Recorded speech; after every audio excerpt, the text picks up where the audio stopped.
Good morning. Today is March 21st. This is the Assembly Enterprise Utility Oversight Committee, and today we're meeting to discuss the Assembly Port consultant scope of work. And for the record, my name is Christopher Constead. Go around. Forrest Dunbar.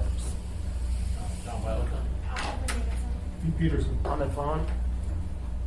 Suzanne LeGrand. Thank you, and let's go around the room. Bert Mattingly, and Fueling Service Company. Mary Davis with Massive. Lev Ian Volsky, Petrostock. Jeff Wool, CH11. Sharon Welch, Fort. Dave Johnson, ABI.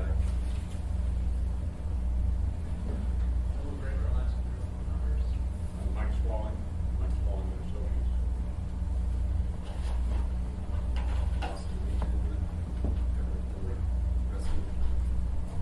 Muriel Nabrega, Northern Compass Group. I see Ron Haddon has stepped in. Ron, could you come up? Because you're really at the core of this conversation. Thank you. All right, so the materials, thank you. And in the corner. Desiree Camacho, budget analyst. And I'd like to, can I make a note that there is a sign-in sheet? Yes. For participants. Thank you. Please do sign in so we have a record of who showed up. You want to be part of the conversation in an ongoing way. And Mr. Rivera, for the record, is also just walked in. So before you are two documents that passed at the meeting on Tuesday. One is AR 2019-94, a resolution appropriating $100,000 contribution from the port to the general fund of the Assembly Department for the purpose of entering into one or more contracts for port analysis. And that was approved. And then the attached AM has a kind of a bulleted list of items, a numbered list there of potential scope of work content. And so the purpose of our conversation today is to kind of go through that list, see if it's comprehensive, see if we need to add or subtract anything from that list, and then get feedback from Mr. Haddon about what the process would be going forward, and then make a recommendation in whichever way is proper under the rules for this process to move forward. So that's the purpose of the meeting today. And so anyone want to dive in? I can read through the list if you'd like. Ms. Cornelius. Thank you, Mr. Chair. I was just wondering if members of the public, if this is this over there? The It list is. of items? Yeah. There's no more copies. We could get some more. Okay. Thank you, Desiree. So we'll have some more copies coming around. I have two. Thank you, Chris. Mr. Dunbar. So, Mr. Chair, so we're discussing, do you want us to be discussing questions related to this list, or I have a sort of more general sort of practical question that I wanted to ask. And I'm not even sure I could ask it for. Maybe you, Mr. Haddon, or if there's a member of the public here who is familiar with this kind of analysis. Mm-hmm. But I'm wondering if, does a person capable of doing this exist in Anchorage? Yes. You know, they do. So how many, who are they? What kind of firms are we talking about? And could they do it within this price frame? My understanding is, yes, there are individuals or firms capable of doing this. Would probably be either an economic consultant or an engineer. And again, the firms could either be sole proprietorships or it could be large firms. Large firms may not bid on this because, quite frankly, we're going to tell them in the RFQ that it's limited to $45,000, and they may not be able to do this type of work for that amount of money. And that's Mr. Haddon for the record. That's a follow-up question to that. Mr. Dunbar. So, what you just said was interesting to me. An economic consultant or an engineer. To me, those are vastly distinct capabilities. And this list of priorities we have here, I think you do have to have both of those specialities. I don't know how you could make a determination on engineering without an engineering background. I mean, I guess you could hire a subcontractor, but that seems like your prices would already sort of spiral out of control. So how practically would this consultant do this? If I might quickly, if you see the language of the appropriation, it says contract or contracts. And so idea that there might be a different skill set available for economics that is for the engineering side of the equation, and that would be for us to kind of sift through and make that determination. And so that's why the number of 100 was proposed, because it might be that we need more than one. It might not be the same person. So, Can I ask a question? Ms. Quindez, So number 9, that the selected contractor can have any financial interest in future work, that makes sense. But I'm also wondering, we've been told that this is sort of you need to have expertise to Right. be able to really evaluate this well. So how many firms in town are able to make this kind of evaluation, and does that then preclude us from maybe hiring them to do some of the work if they come up with a better proposal, or Right. how do we and balance so that? I believe that what we need is someone who is independent from the port contractors and independent from any analysis we've previously had before. And so in order to be independent, it really frankly has to be someone who is not invested in future work at the port, right? And so there are people with lots of experience in this community who are no longer in the engineering field, who have been. And under that line, I would like to clarify that it would be any future interest in work at the port, other than future consulting work for the assembly, right? The intent isn't if you do this one job, then you can't consult with us again in the future. I thought about that after it passed, like, we need to be clear about that. Yeah. But I would actually like to add a level of experience that is not listed here, and that is someone who has past experience with municipal projects, right? So they have both municipal and port experience. So then that might narrow further who can apply, but it will get us closer to someone who has practical experience working in both worlds, port construction and the world we have to engage in. And so, yes, Ms. Quindez. Thank you, Mr. Chair. So why would it be important to have someone who's familiar with the movie? Because we really want someone to evaluate the engineering plan and the cost. And the function internally, how would we get this done, right? And so the way I imagine it, there are people who have in fact worked for our public works, maintenance and operation, our port, who are in the community, who have gone on to be independent and aren't with one of these major contractors. They might be a good fit. You know, someone whose broad experience is both public and private. Mr. Weddleton. It just dawns on me. I mean, I think someone like Mark Frigo or Dawn, you know, used to be a water utility, and I'm not a city works. I mean, you think it's something like that. It could be if they have a background in I think port. they're still around. Yeah. Mr. Chair, it's hard to hear people speak up. All right, so yeah, please speak loudly for the public. Yeah, it might be that, and I think that the idea is we put out the qualifications and we get back hopefully a few, 2, 3, 5 solicitation responses. What's our schedule? That's a good question. Here we are. I think sooner is better than later, because you know what we have going forward now is a solicitation and intent to buy is coming forward for the petroleum cement terminal, and what that means is the wheels are turning, and every day that the process moves forward that we are not informed to the point where we need to be to make decisions is a day that we're at risk. And so I think Mr. Haddon might have some perspective on timelines. You want to come on up, Sharon? You're the next contestant. The price is right. Ron, what would a timeline be? On something like a request for quote, which is what we're planning on doing on this, which is under $50,000, I would say we would have this out on the street no longer than 2 weeks, and that's a discussion point that we need to have as to how long do we want to put it on the street. And then we can award it depending on how long the evaluation process takes, within a day or two after that evaluation is complete. So we can be done in 3 weeks. Please. So how do you advertise? You just post it out there and hope they look?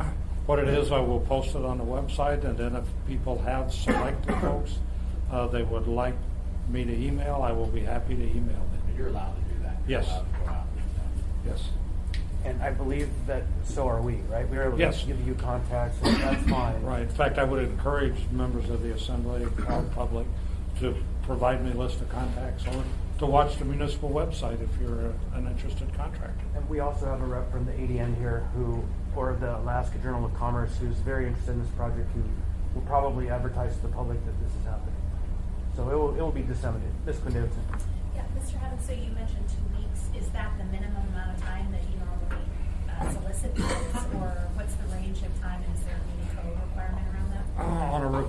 request for quote, there is no minimum or maximum time.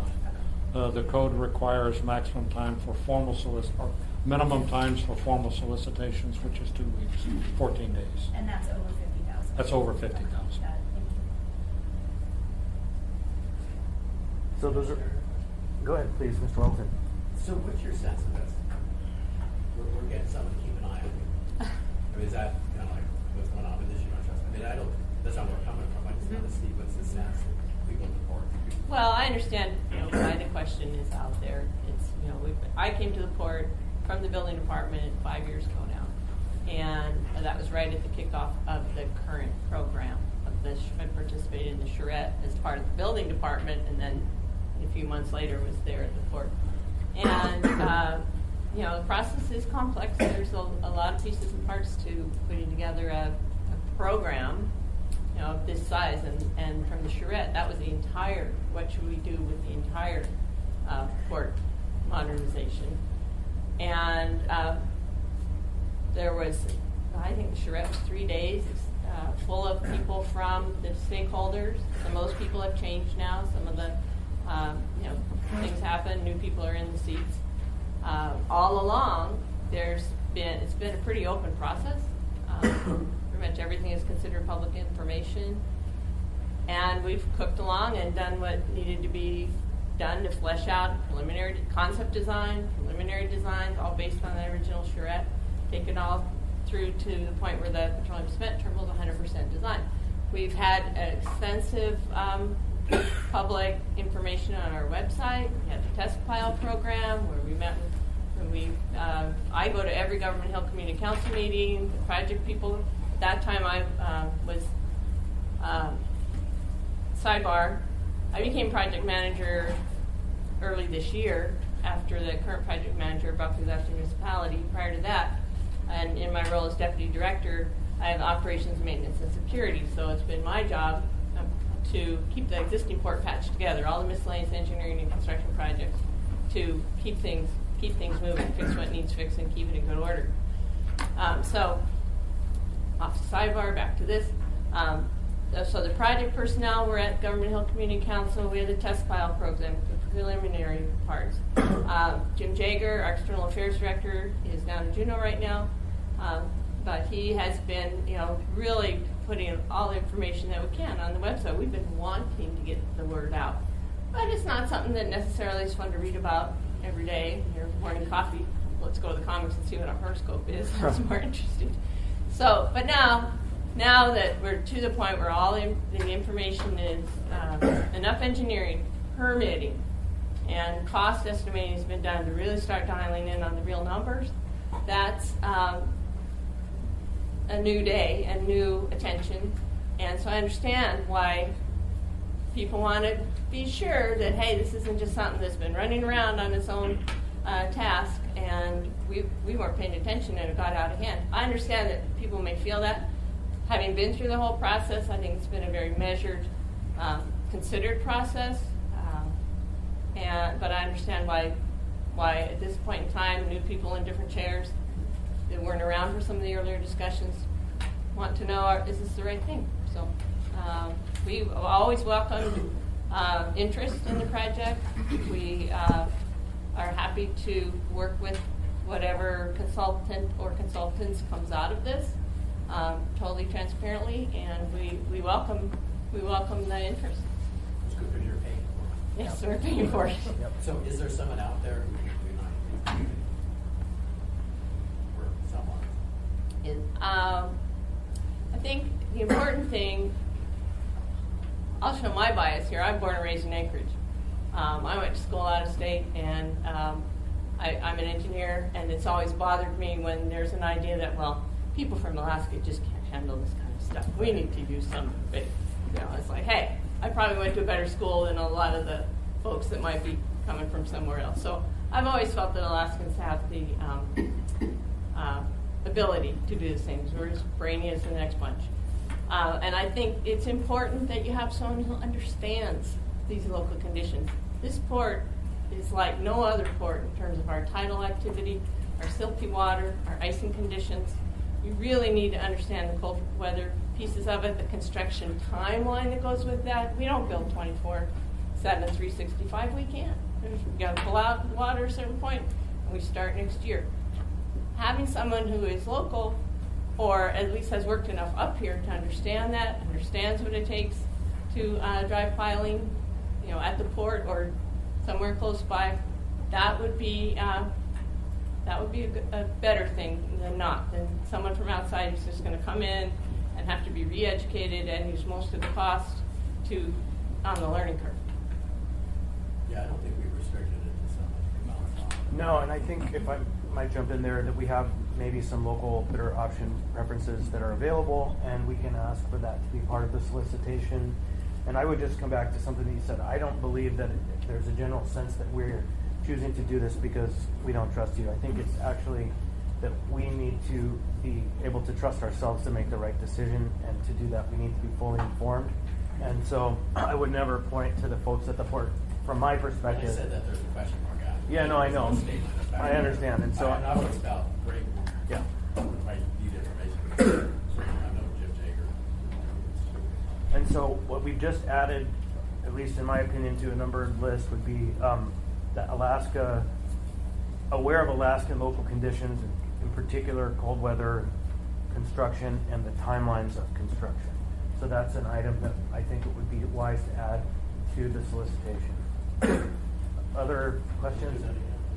It's really two. It's under this draft scope of work, it would be the local preference, and then knowledge of local conditions, including cold weather construction and construction timelines and other concerns. Do we need, I mean, there could be someone who was up here. And Yeah. Seattle, I don't know. Yeah, it seems. Is that a problem? Do local problem? No, sir, it's not. We routinely put local bidder preferences in our solicitations when our funding source That's the does not 5%. prohibit it. Yeah, 5 Okay, points. 5%. It's the 5%, maximum You 5%. want Yeah. 5% bonus. That's an option that we're here to discuss, plus the other piece is adding to the conditions or the scope, the cold weather knowledge, the local climate knowledge. Ms. Quindit. Mr. Chair. So you're saying you get a 5% pay bonus if No. you're local, or you get 5 points on your evaluation of who gets the contract? It's an evaluation criteria. Okay, great. And then, can I ask Sharon, Please. sorry Sharon, I don't know your last name. Walsh. Walsh, okay. So knowing the industry and engineers and such your background, do you feel there's plenty of folks locally who, it sounds like you do, but who could do this sort of evaluation? Do you think it's a worthwhile effort? I do think there's people that have the expertise. The tricky part is going to be separating people who have prior involvement with pieces of the project, and so that's going to be the tricky part. What's the extent of that involvement? Right. It's a small town; everybody gets involved in things a certain way, but someone who that can be as arm's length as possible. But I do believe there's folks out there. Mr. Peters. Thank you, Mr. Chairman. Well, I see this as getting a second opinion. Like, if you find out one doctor tells you need surgery, you're going to go to another one just to make sure that the first guy's right. And when we got the sticker shock of the $2 billion number, and that was quite a bit larger than the previous estimate we had, I think it makes sense to sharpen our pencil and make sure that that's actually what the realistic number is. Thank you. Other questions? Okay, so basically I want to go through the list, just speak it into the record. Number one, independently confirm why costs have risen so much. Question on that. Yep. Have costs risen so much? I mean, you didn't know. Now you have 90% is on, so you didn't really have costs. It's so many factors, and they all add up. Permitting, the time it takes to do the permitting, as first, whenever you start a cost estimate, 35%, you put a contingency on it, and then as you get deeper into design, you find out, well, you get more information, maybe like the test file program will give you information on what it takes to actually do the things to keep the permitting people happy, for the belugas and all that kind of stuff. You get more information on the geotech, because all that studies and all that stuff gets done and comes in. You start, dialing in on it. And then, of course, you get your designer of record comes on. The way this worked out, we had a 35% concept, and then we brought on for the petroleum cement terminal the designer of record. And also part of the charrette, and I kind of have a unique knowledge of this because I was at the building department prior to coming to the port. As a building official, I attended all the geotechnical advisory committee meetings, and it was at those meetings that the suitability study was the previous design suitable, was well vetted before. I think there's 9 geotechnical engineering experts. That's where the decision came down that at least 2 terminals, one for petroleum cement and one of the cargo terminals, needed to be extra tough to withstand a quake because they would be needed for resiliency and recovery. So that added on some. Some of it is just the unique conditions that we have. You can't build the same thing here that you can build in Whittier, where you have nice clear water and nice bedrock underneath it. Some of it has been outside influence we never would have guessed. It's just been the steel tariffs. It's crazy. I have a separate job, one of my keep the plate port patch together jobs, where a fender fell off. So we're now trying to reinforce those. From the time that bid was awarded to the time the piling arrived at the dock in 2 months later from China in Vancouver, or in Prince Rupert, a tariff of $500,000, tariff, dumping fees, and what's that other fee they use? Yeah, 3 there's a different fees. customs fees.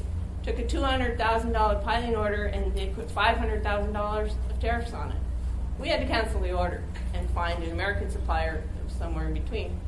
Cost that project $200,000, and it all settled. So those things are happening. Who would know? Who would think? So it's lots of different things that rolls all the way up. So what happens is, as you dial in, you get the construction estimate. You have those numbers and say, all right, this is what it costs for PCT, Petroleum Cement Terminal. We have a pretty good confidence with contingency and risk is always in there, and that is an amount. Will the actual bid come in? Maybe not, maybe lower. But you have to have contingency and risk. You have to buy insurance. You have to have all these numbers kind of factored. Then you take that and say, okay, we know this one's 100% design. We're planning to use the same kind of piling, same kind of foundation for the rest of the project. Now that we know this part of it at least, how does that extrapolate to the preliminary designs we have to the other? And that's how it extrapolates. Now, does that mean the rest of it needs to have all the same features? Not necessarily. And this is where it's time for a design hiatus, revisit the remainder of the project and say, do we really need the rest of it to have all the same things that this has, or can that be done in a more streamlined way? Those same things relating to earthquakes and how. For the roll-on, roll-off terminal, yes, for the earthquakes. And then some of it is another fairly large consideration is parameters that the users felt was necessary for the dock they felt they needed for the time, for the 75-year life that was determined we would build for. And that would be things like the width of the dock to accommodate larger cranes. Matthew could speak to that. It would be, should there be an extra trestle for tow to facilitate, a more smooth, driving roll-on, roll-off operation. Those kinds of things that at the time it's like, it's a charrette, and we're saying, well, we would prefer to have this. And so that becomes one of the basic diameter, 100 gauge cranes. The original charrette was 50 gauge cranes. We now have 38, which means 38 feet between the rails. Those are pretty tiny in today's world. 50 feet at the charrette was determined to be, a reasonable number that would still give them the reach to work with some of the larger ships. But the users who this is their business really feel that 100 gauge is what's necessary, which means 50 more feet width of dock. So those kinds of things, all add on to the preliminary costs and the estimates. Is it time for design hiatus? Stop. Okay, we get that, but let's really look at what we can do. Yes, it is time for that. I think there was one other element I haven't heard you mention that is one of these cost constraints, and that's the climate change variable of the additional 4 feet of height because of potential increases of sea level. And so that was a pretty substantial increase in cost, I believe, on the engineering side, and or the construction side. It was an additional cost, but whether it would be substantial, it's, I would say more incremental, but it is in there. All right. So, and just as a sidebar, we were in D.C. and in Senator Sullivan's office. I ran into a minister of the Canadian government who was with the Canadian ambassador and the defense minister in Sullivan's office discussing the tariff and the negative impacts it's having on all of our commerce. And so I know that this issue is not just happening in a void. So, other questions or comments? We've made it through number 1. Number 2 is options for project development and sequencing. Number 3, identify engineering issues of practicality for options, including geotechnical. So look at the geotech and various engineering options. Identify priorities for port users, and some of that's been done through the charrette process, but this would be them getting up to speed and helping us to understand from a third-party perspective. Calculate for us the tariff implications for the various options. Identify potential funding sources and financing scenarios. Identify options for public-private partnerships and management structures for the project. Compile project book. I added that one at the end. What Senator Sullivan had asked us when we were in his office was, when you're ready, put together a book that says this is what we're going to do, and put it in a way that identifies projects, components, potential funding sources, and that shows what their potential piece might be. And then when he has that, he said he'll carry that book everywhere he goes. And so, and then finally the note that the selected port contractor or contractors can't have financial interest in future work at the port. So, anything else we ought to add that's coming to mind? Ms. Quinn Davidson? I don't have anything to add, but I just wanted to say I think 6, 7, and 8 are really important. So those are, a little different than just evaluating the engineering needs, but really key to getting the state potentially, and certainly both our conversations with Senator Murkowski and Senator Sullivan on board. And another way of looking at that project book is kind of like a strategic plan that feeds Right. that into. So. Yeah. Okay. Mr. Dunbar. Can I ask a question? Let's talk about 7 for a little bit. What are we actually saying there? Are we talking about privatizing the port? Because if we are, then That's a much bigger conversation. Than what is a public-private partnership on which aspect of the construction or of the operation? What I just heard Ms. Walsh say was that the customers have asked for certain increases in design. And I believe what that points to is at some point we might have to turn to the customers who are asking for design increases that are expensive and ask them what they're willing to pay for in their part. Okay, I mean that's a much different. I think that's great, and that's a much different conversation than sort of how those words are colloquially used. I think. So we can change it now. Now is the time to speak up.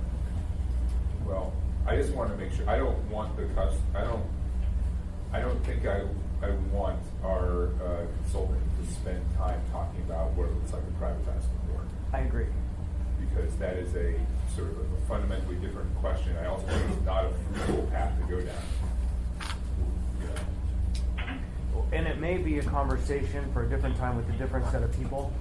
And I know the administration has put up here on the board some conversations about that as a potential future, but that's not the purpose of this $45,000 contract to help us understand what we're doing here right now. So, Mr. Haddon, you got that note? Yes. Thank you. So on that, Matson may pitch in and say, we want another company to pay for it. Oh yeah, that's great. That's And then we great. had the union say, oh, maybe you can finance through us. Right. That's fine too. I think they're resistant to doing that. They want us to pay for those things. But that's different than saying, yeah, we're going to find some investor out of New York that's going to purchase our port and somehow achieve cost savings and make a profit. Right, and what I see here is public-private partnership, not privatization, and so, and Mr. Haddon understands that, and I think at least generally the 6 people in this room at the table are making a decision. Are we in general agreement on that? Yeah. At this time? Great, so, other items? What's a project? A project book would be kind of a strategic plan, a document that is condensed and ready to hand off that people can use to demonstrate what we're proposing.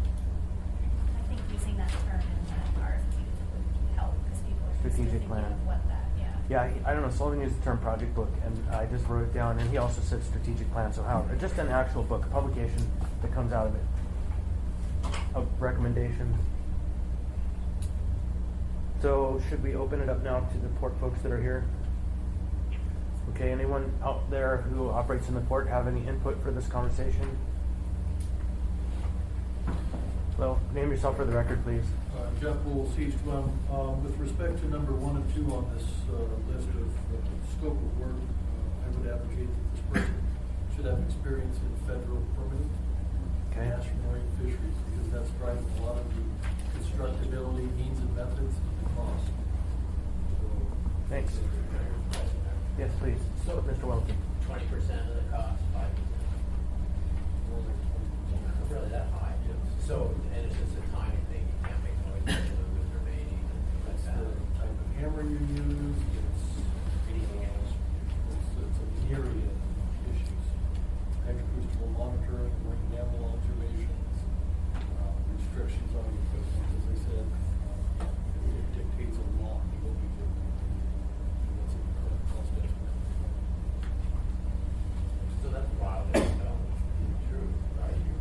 You're factoring those costs in. I mean, you can have they don't show up this year. 20% of what? What number? You could, Because 20% of $1.8 billion is like, what?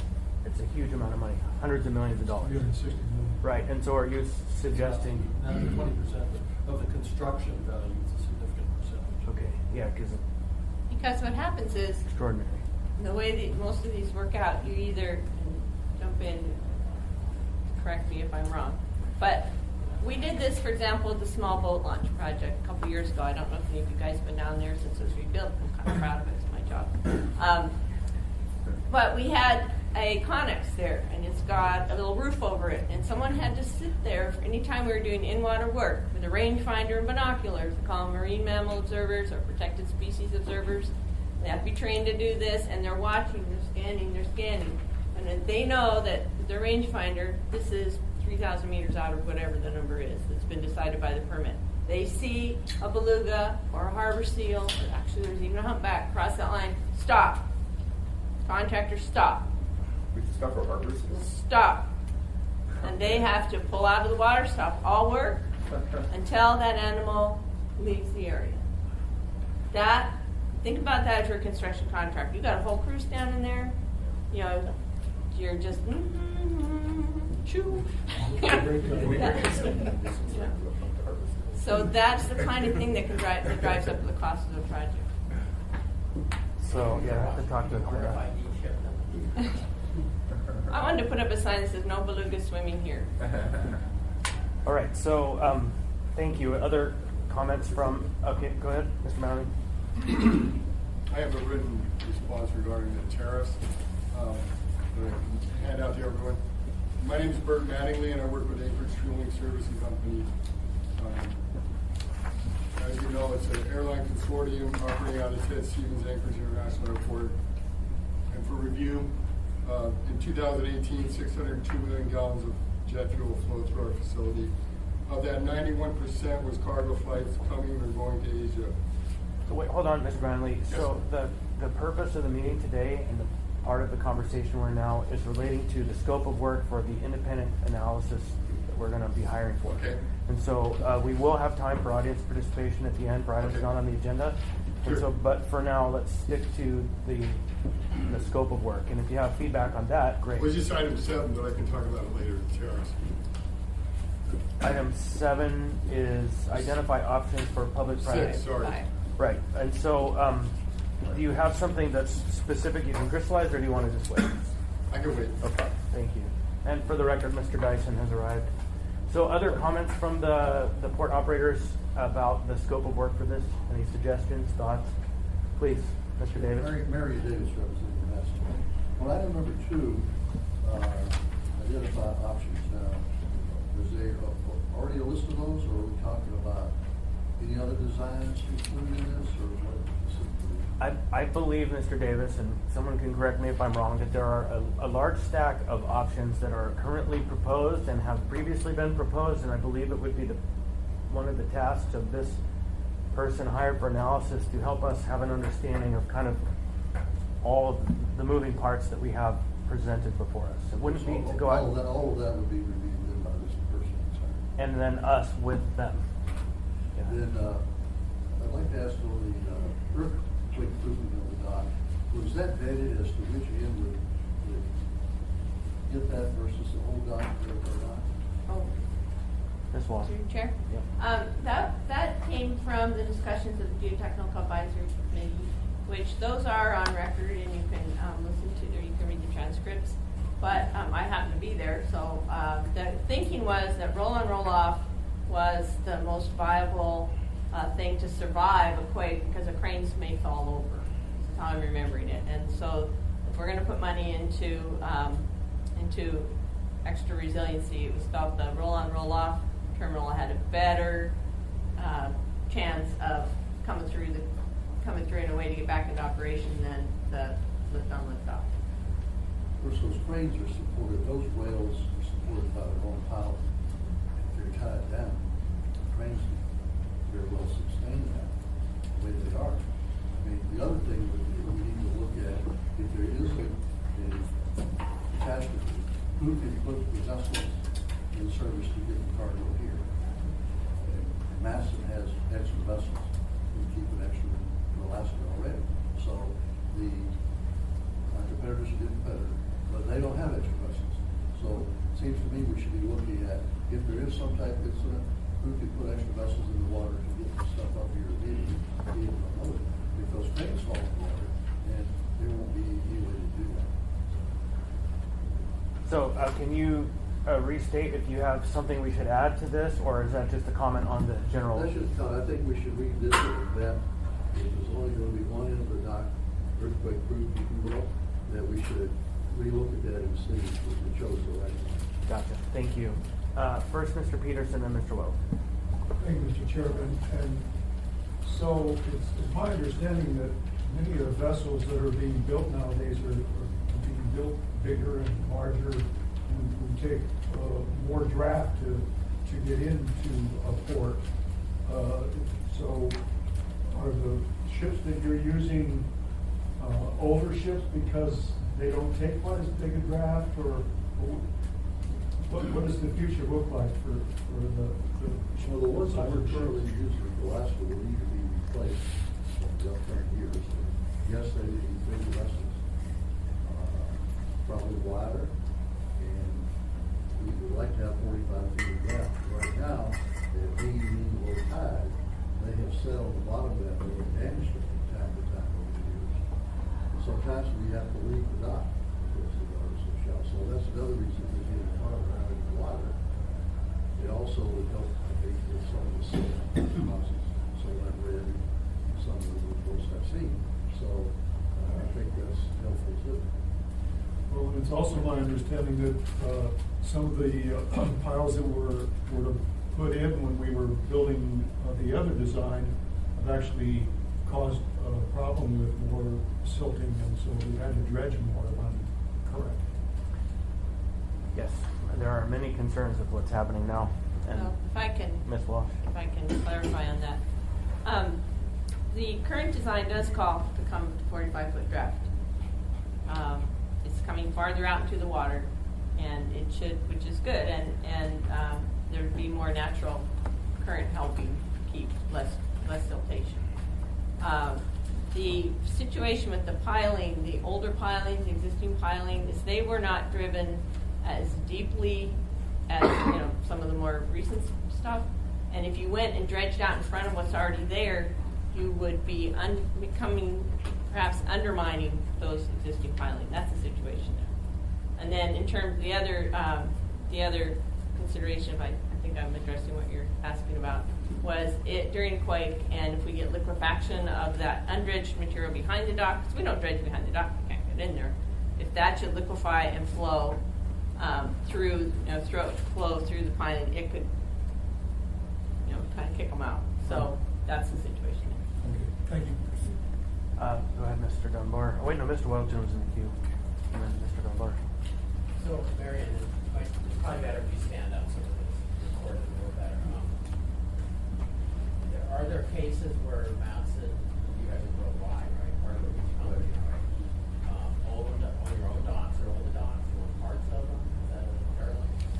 We don't own any docks that I know of. Most of them are furnished by the cities that we call them. Pay workage, that's how it's paid for. You know, when I was in college, I worked on tugboats. Can you speak more loudly, John? So I think in New Orleans, this was this company's dock or wharf, you know, along the river. This is, so they're like owned, my understanding is companies own.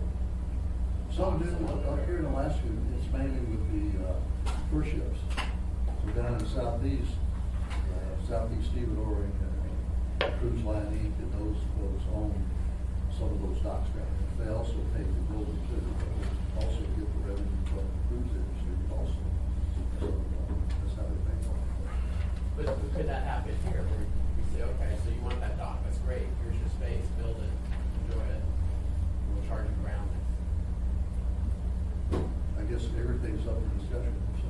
But is that wildly crazy and no, or is it? No, I would say so. I think what we'd like to see is, hopefully this independent contractor, we could look at these costs to see if there could be any design changes to what the cost, or get it down to a number that could be affordable. And possibly a revenue bond, and then the workers would pay for it. I mean, I don't see any way 1.9 billion could be paid for. Without moving, I think there's general consensus on that point that we need to look closely to figure out if there's cost savings, because sticker shock doesn't even get near the kind of level of shock. So, Mr. Dunbar. It's fine. Thank you. Okay, other comments from port users? Okay, any other inputs from the assembly at this time on the scope of work? Okay, now we're going to move into the audience participation part of this agenda. So, Mr. Madden. Thank you. Again, my name is Bert Mattingly, and I work for Oversight Service Company.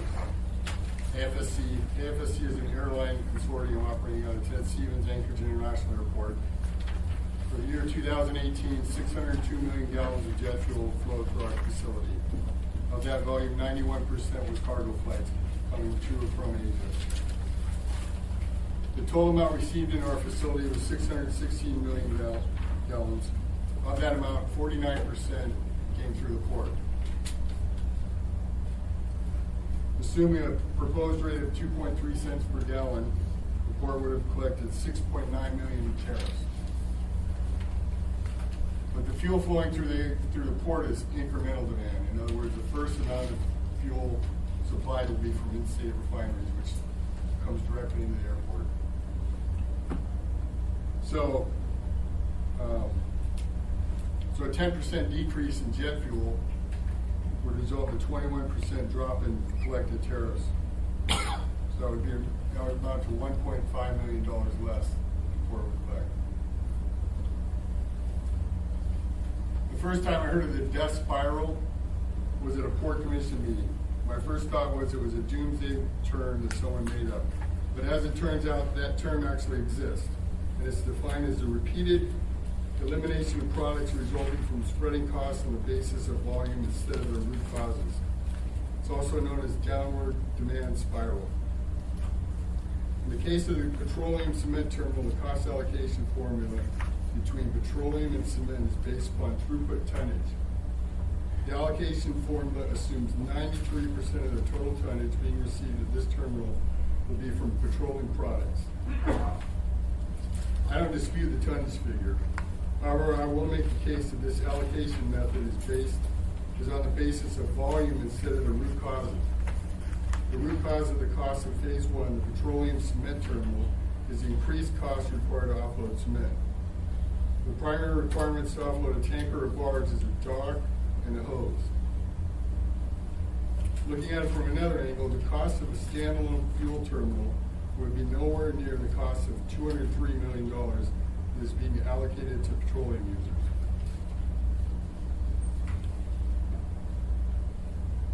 So that's the first portion of the, Can you summarize? We have the letter.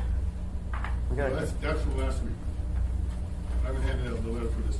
So really, for public comments, let's keep it tight and do to about 3 minutes. So go ahead and hand out your letter. Okay. Well, basically, the concern is that it's going to drive business away. And all these decisions are a balancing act between those various factors. Sure. Mr. Logan.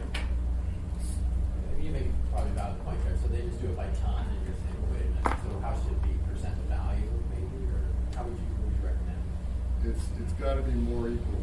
I mean, it's cost benefit. And the cost is way higher than the benefit that's going to be received. Well, the cement people say the same thing. Sure. I don't dispute the fact that cement revenue can't bear the weight of it. There's no possible way. But the problem is that the airlines understand these logistical costs, and they're going to look at it, and they're going to do the math, and they're going to summarize that we're getting them to pay for their port. And then they're going to look at the state of Alaska, and they're going to go, what else are they going to get them to pay for? But I would clarify, we're not going to get them to pay for the port. We're going to get them to pay for the dock and port that they use. So that's a very nuanced difference. But it's, we're not asking you to build the mortgage for Matson and Tote. We're talking about the petroleum and cement terminal. So we have to be really clear when that's the piece we're talking about, not all of it. So Mr. Dunbar. Well, you just said something interesting there, which is that it's a lot cheaper and easier to build a purely fuel dock than it is a fuel and cement dock. I'm not an engineer, I'll take your word for that. To me, it doesn't really bother me what the airlines think or don't think about why we're doing this or where the costs are allocated. All I care is, do they have the option to then go to Fairbanks or wherever it is? I mean, does it make economic sense for them to do that? And so, if it does, then you've got a good point. But what I wanted to ask was, so are you suggesting that if we rebuild this, we should only rebuild, and has been proposed, we only rebuild a fuel dock, and then the cement folks can go to Seward or somewhere like that? I mean, is there another place that the cement folks could offload? That's, you meant for ABI? Speak to that? If we could save $100 million or $150 million by only building the fuel dock and not building the cement offload place, does it make economic sense for us to do that? So I would suggest that is a topic of conversation for when we get into the nuts and bolts. And I don't mean to stifle it, but that's getting into the design questions and getting into far afield from what we're noticed here to talk about, which is the scope of work. But something he said I think is worth noting. I assume if there's somebody from the cement folks here, they would oppose it. He said the cement people can't bear the cost of rebuilding their portion. But that means that, well, this is a utility. It's like a port, it's a utility, but it's also a business. We can't subsidize an industry that can't come close to paying for its own infrastructure. Unless we have, that's what he just said. Unless we have other sources of funding, like the federal government, for those kinds of issues. And I'd like to respond to his question. First, the gentleman from ABI. Dave Johnson with ABI. Can you move forward here? The recording gets you better. What's that? We're recording, so you need the Dave Johnson with ABI. When it comes to ABI or the cement industry can afford to build their own dock, based on what's proposed right now, yes. Could we afford to build a different version? Yes, definitely. And in regards of, well, it's not just build a cement dock and they can go to Whittier or Seward. There's a lot of logistics to make it work. Could you afford to build a cement offload place in Seward? You would save $150 million or whatever it is. I don't even know where you would put it. I just think that scope of that question is well afield from what we're working on today, and for a deep dive on the question of how the port cement terminal is proposed to be funded and operate, that's a whole topic of conversation we should have, but we should be prepped and briefed and ready to have that conversation rather than put these gentlemen on the spot and get some political back and forth going on that isn't going to serve the cause that we're here for. And for just a minute, you can respond, and we do have to move forward because we're an audience participation. You mentioned, do they have options? Well, since the economic downturn, our volume was only up 6%. So they found other options. I called a person in Los Angeles yesterday. Their volume is up 40%, which is back to normal. We're down 30% from our peak, so they found options. They're going around the world and coming back from Asia full, and then going all the way around the world to Asia full, bypassing Anchorage on the way back, for one thing. Thank you. Other members of the public, go ahead. I'll get Lev to Yavolsky with PetroStar, and using the dock that we're talking about right now, I think there's a combination of public good rights of ability to survive a certain size earthquake. And so potentially this comes back to the scope for the consultant is, what is the requirements that you're going after? Because if you're talking about building something cheaper or more efficiently, if you don't know what exactly you want, we're starting with that, it's gonna be that same circle. And I know the work was done before, so not taking anything away, but now that we know that this size of port costs this, it's potentially worth going back and saying, are all the requirements absolutely critical? And what's the split between requirements that are needed by users versus other things, right? And to Bert's point, you can build and incorporate the ability to offload fuel just about anywhere, right? You need a header, you connect the barge or the tanker to it, and it's flowing. So Well- you could do that at their facilities potentially with Tote, Matson, everywhere else. It's not so simple. You actually have to have the snake to get everything through to all the places it has to go to everywhere else. And so it's not as simple as plugging in a pipe at the end of the water. But what this comes back to is that TIC document that we handed out at the last meeting, which was the kind of basic assumptions built into the port construction proposal. And so we will have that conversation in the very near future, probably as we get this person online. We'll get the question about the assumptions, we will understand the assumptions, and then we can start the conversation about variations on the assumptions that can achieve more efficient outcomes for cost and scope. And so, one last public comment, go ahead. My name is Eugene Carl Hageman. I represent myself as the Nassau Valley. Follow the public process. When the public process is appropriate, decision made by the governing body is no right of public interest. I'm going to focus on what was said here today and documents that were presented to you. To the public and yourself, you made mention of the assembly meeting. For the record, I try to look on the assembly side of the assembly meeting that lengthy meeting we all were at Tuesday. Go on the site, doesn't exist. Can't go access to it, the video, audio, check the agenda. The reason why I came across that, because I was curious, and this still ties into the subject, this particular document. You have a 5 o'clock portion of the meeting, and please, I may be wrong, but that's why I went to try to go to the site to check the agenda. If this was a 5 o'clock item portion, there was no public comment, okay? And you made a decision on it one way or the other, and noted that there would be discussion of this further, but the fact is there's no public. And this was a rare chance, but you've already had the scenario of 5 o'clock meeting for this. This is an example where there is no public comment and you're passing things, you're making decisions, an enormous amount of information that's on that agenda where there's no chance of public. I do recognize, I'm glad to see you doing something like this, but the fact is, it shouldn't, the steps before were inappropriate, connecting with the people. And then the last thing is, I heard the words earthquake proof. Okay, frequently it's a proofing, earthquake proof. That's cute, okay? The time doesn't allow me to address it, but I'll bring it up at a later date. And you know my concerns over that thing about earthquake proof. What level are we all going to be dealing with?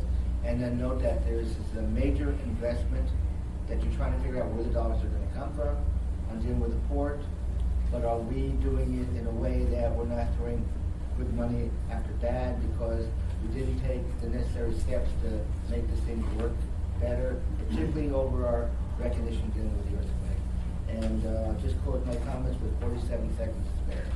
Thank you. And just to note, the total amount of the appropriation didn't require a public hearing, so we just put it into the part of the agenda where the charter requires it. And so, thank you for your comments. Are there comments last minute? Hearing none. Just want to reiterate, Ms. Walsh was the second person I called after the earthquake. I was not in Alaska at the time. I called to verify if my dogs were okay, and I called to verify if the port was still standing. And so this is a really important topic, and we're going to keep on it. I'll be working with Mr. Haddon. What you'll see come back, depending on the timelines, is probably some communication through the clerk about the final scope of the project that's determined before it's put out to the public. As soon as it gets out to the public, we'll ask y'all to, if you have port people in your world, engineers, share it with them. And hopefully at next month's meeting, we will be introducing a contractor and moving to the next level of this. So if there are no other last comments, then I'm going to adjourn this meeting.